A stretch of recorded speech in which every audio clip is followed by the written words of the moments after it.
Uno. Jaime Brito, Stratas Advisors comienza. Jaime Brito de Stratas Advisors comienza con nosotros el día martes, ya 19 de octubre. ¿Cómo estás, Jaime? Saludos hasta Houston. Un placer saludarlos. Muy buenos días a todos. ¿Cómo amanecimos con los precios del petróleo? Pues fíjate que están estables desde la semana pasada que hubo este gran escándalo de que por el tema del gas natural en Europa y en Asia, de alguna forma se había contagiado aparentemente el mercado petrolero y con eso se dio la excusa para que el Brent llegara a los 85. Ahorita está coqueteando entre los 83 y 84 dólares por barril y por lo tanto el WTI está entre los 81 y 82 dólares por barril. Yo espero que debería de haber un movimiento, una corrección a la baja dentro de los siguientes días o las siguientes 2 semanas. Oye, ¿y no ha comenzado después del dato de crecimiento económico de China que fue menor a lo que se esperaba? Esto fue lo que aparentemente durante el día de hoy en Europa inició muy alto, coqueteó con los 86 dólares por barril el Brent y después se ajustó al 82.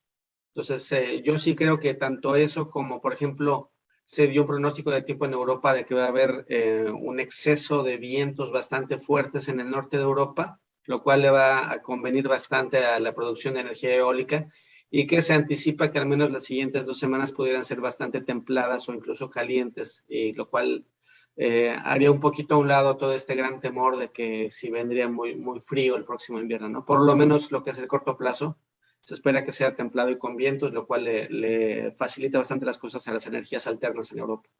Oye, estamos hablando tú y yo cuando ya la semana pasada salió el reporte interesantísimo de la Agencia Internacional de Energía sobre las inversiones, hasta dónde alcanzaría lo que se está invirtiendo hoy para hacer esa transición a lo que son las energías limpias. Y ahí vamos hacia Glasgow, la COP26, Jaime, como consumidores y como, digamos que participantes de la solución, uno se pregunta la expectativa que tú tienes en relación con el sector que tú cubres, en particular combustibles fósiles, de cara a ese encuentro y las energías alternativas, por supuesto.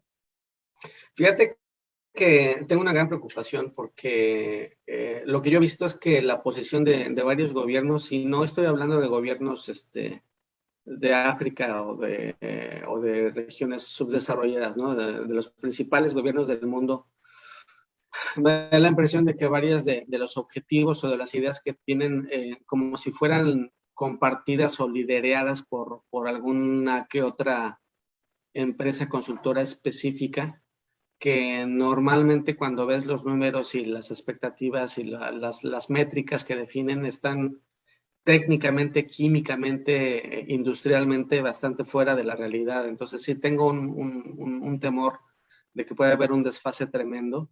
Y déjame darte un ejemplo muy rápido. Tenemos más de 20 años aquí en los Estados Unidos con al menos un arsenal completo, al menos unas 5 o 7 variables que se supone que deberían de haber tirado la demanda, el consumo de gasolina. Hubo un gran cabildeo de parte de la industria agricultora para que se metiera 10% de etanol en la gasolina de Estados Unidos, lo cual en teoría disminuye la demanda de gasolina de hidrocarburos porque metes 10% de etanol. Hubo, si recuerdas, una gran inversión en lo que se le llama en México o en América Latina los autos sardina, es decir, los autos compartidos, los carpools. Si tú compartes tu auto con 2 o 3 personas, dejas 1 o 2 autos en sus casas y hay líneas especiales que son rápidas, ¿no? Hubo una gigantesca inversión, hubo la venta de autos híbridos desde 2003, 2004, comenzaron la venta de autos eléctricos, ya puedes comprar aquí autos de hidrógeno, hubo eficiencias vehiculares, conforme pasa la tecnología, te dan los vehículos más millas por galón, etcétera. Y después de esos 20 años, hace 3 meses en Estados Unidos, rebasamos el récord de demanda de gasolina. Hubo más de 10 millones de barriles por día, lo cual los Estados Unidos nunca habían consumido de gasolina desde hace 30 años, ¿no? Entonces, es un tema mucho más allá de inversión, de infraestructura, de tecnología. Aquí el tema es que siempre ha sido voluntario, ¿no? Estamos aquí en Estados Unidos con esta idea de que derrochando una gran cantidad de dinero, infraestructura, etcétera, de alguna u otra forma se van a acomodar las cosas. Y lo que hemos visto, al menos en este ejemplo específico, es que realmente para que haya una evolución hacia emisiones más limpias o combustibles más limpios, debe de haber una gigantesca programación del muy largo plazo de subsidios y de obligación. y hacerlo de tal forma que tampoco te termines disparando en el pie, como está ocurriendo en estos momentos que no gas natural en Europa, ¿no? Que hay empresas que podrían producir, pero que ya no pueden sacar más gas porque hay un límite de emisiones muy estricto en el año que a lo mejor se hubiera retrasado un poco, ¿no? Entonces es un equilibrio bastante complicado.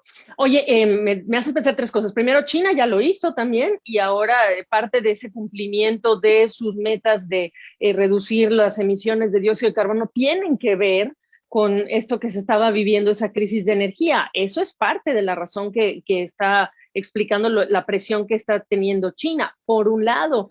Por otro lado, te quiero preguntar, Jaime, sin el COVID-19, imaginemos que sería el mundo ideal, que no hubiera ocurrido en 2020.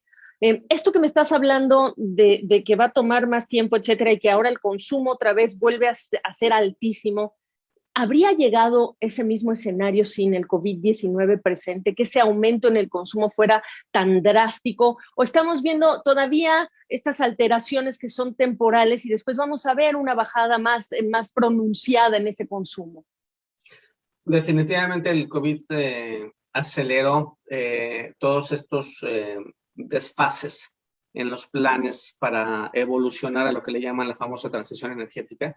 Lo que realmente está pasando es que dentro del equilibrio del mercado tienes oferta y demanda, ¿no? La oferta se redujo y está complicado que la misma cantidad de financieros, bancos y petroleros vuelvan a meter dinero para que se produzca nuevamente la misma cantidad de crudo que tenías antes. Y del otro lado tuviste una reducción de la demanda, que estuvimos todos encerrados y cuando nos sacas de la jaula todos queremos salir y comprar. Y esta recuperación súbita, este crecimiento súbito de la demanda con una oferta aplanada hace que tengas estos cuellos de botella, ¿no? No es del petróleo, es decir, hay inventarios de crudo, hay producción petrolera, no hace falta petróleo, pero como hace falta gas natural y carbón en China, entonces dicen que eso contagia todo y se crean narrativas, como siempre lo hemos platicado, ¿no? En cuanto al tema de los financieros y su participación, que en ciertos momentos tiene cara de manipulación para mover los precios, se crean narrativas que de repente justifican precios de crudo que no deberían de estar donde están. Claro, y dentro de lo que tú estás explicando, déjame lo repito y me corrige si estoy equivocada, debo interpretar entonces que hay menos aliciente de las empresas petroleras, que además ya no quieren llamarse petroleras, sino de energía, para invertir y agregar más soluciones a esta demanda tan alta que hay, ¿correcto? O sea, la oferta va a disminuir y estas presiones van a continuar, que es un poco lo que dice el reporte de la Agencia Internacional de Energía. La volatilidad que veremos, o sea, que llegó para quedarse, lo dijiste tú también la semana pasada. Y justamente por esa falta de inversiones, pues agárrense, en otras palabras, ¿correcto? Así es, exactamente. Y es un tema incluso hasta de relaciones públicas, ¿no? Si recuerdas por ahí una broma de lo que le llaman los anglosajones el abril de los tontos, en donde se dijo que una empresa alemana muy famosa se llamaba Volkswagen de voltios, ¿no? Y nada más por esa broma aumentó en esos momentos la cotización de sus acciones en la bolsa y la empresa más famosa de autos eléctricos aquí, que ya se dedica a cuestiones especiales y todo, tiene un valor, una evaluación financiera de la empresa enorme, gigantesca, aunque realmente si ves los números de cuánto se ha vendido de autos y el porcentaje que tiene esta empresa en el mercado de autos en los Estados Unidos es realmente mínimo. O sea, es decir, hay un tema de las evaluaciones financieras y de cómo responde la bolsa cuando hay unos mensajes pues que tengan que ver con transición o con inversión de energías limpias, etcétera, que sobreexceden lo que realmente serían una evaluación fría, ¿no? De los activos o de los posibles resultados financieros. Entonces, en este sentido, aparte de que hay un genuino interés de las empresas de producir energías limpias, también es un tema económico, de que ya se dieron cuenta de que cuando mencionas algo te ven bien y suben tus acciones o el valor de tus acciones, ¿no? Pero en este sentido, por ejemplo, si la Unión Europea no define, o el resto del mundo no define en la siguiente COP26 un plan realista para transicionar, puede que hagamos no solo mal las cosas, sino que empeoremos la situación. Es decir, hay temas muy paralelos que en cuestiones ambientales y químicas siempre están coexistiendo. Por ejemplo, te voy a dar un caso muy específico. Hay una técnica química en la industria que se llama capturar el óxido de carbono, ¿no? Es decir, tú estás, digamos que imagínate que estás en tu estufa y donde estás quemando la llama de la estufa, imagínate que pones un tubo para capturar esa emisión y recibes este dióxido de carbono que quemaste y lo entierras. Eso está fabuloso y hay muchas empresas que dicen, bueno, pues vamos a producir hidrógeno o muchos otros procesos haciendo esa captura del carbono, el dióxido de carbono y lo enterramos. Entonces, que haya miles de esos, ¿no? Perfecto. Pero hay una cosa que nos están enfocando muchas de estas técnicas, que es capturas el dióxido de carbono, pero no capturas el dióxido de nitrógeno. Y el dióxido de nitrógeno, cuando se escapa y llega a la atmósfera, puede ser, según los químicos, como 300 veces más dañino a la capa de ozono que el dióxido de carbono, ¿no? Entonces, pues a lo mejor si hay miles de estas técnicas de captura de dióxido de carbono, con el afán de que no haya efecto invernadero, es buenísimo, pero si estás dejando escapar el dióxido de nitrógeno, que te va a terminar de carcomer la capa de ozono, ¿no? Entonces, hay temas que son químicamente, técnicamente importantes que se conozcan y me temo que mucha de la gente que está tomando las decisiones y de los consultores que están ayudando a estas empresas no tienen esa visión tan general, tan técnica, tan preparada de todo lo que implica realmente estas iteraciones y estas relaciones de la industria, ¿no? En tu interpretación, Jaime Brito, estás diciéndonos, esto se ve más rosa por querer dar una buena imagen en una vitrina internacional como empresa, como país, y se nos está olvidando que esto tiene esos detalles que no son tan detalles, en pocas palabras, ¿no es así? Correcto, correcto. Te doy otro ejemplo muy rapidísimo. Hay empresas que están muy animadas porque tienen sus planes de largo plazo de invertir mucho en petroquímicos, la industria petroquímica que está creciendo, ¿no? Y hay estudios japoneses que te señalan que los plásticos que hemos estado tirando a la tierra o al agua desde hace 20, 30 años ya se están descomponiendo y están llegando a nivel del aire que respiramos y del agua y de los pescados, ¿no? Y no escucho yo que haya ningún tipo de gran regulación, de gran movimiento, incluso del tamaño, de la importancia de que este tema del cambio climático, que tenga que ver con el control de cómo disponemos del plástico, ¿no? No estoy diciendo que se deben de prohibir, ni mucho menos, ¿no?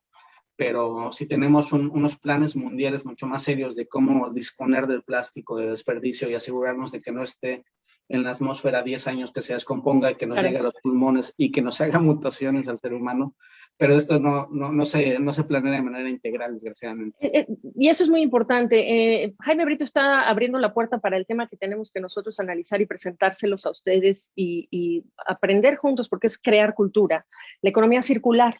Y dentro de esa economía circular, las prácticas de las compañías de tratar de generar productos que efectivamente regresen a esta cadena, ¿no? De producción y de consumo, de uso, ¿no? Y tratar de reducir también con nuestras conductas esta huella que estamos dejando en la tierra. Por último, Jaime, quiero cerrar hablando de la COP26.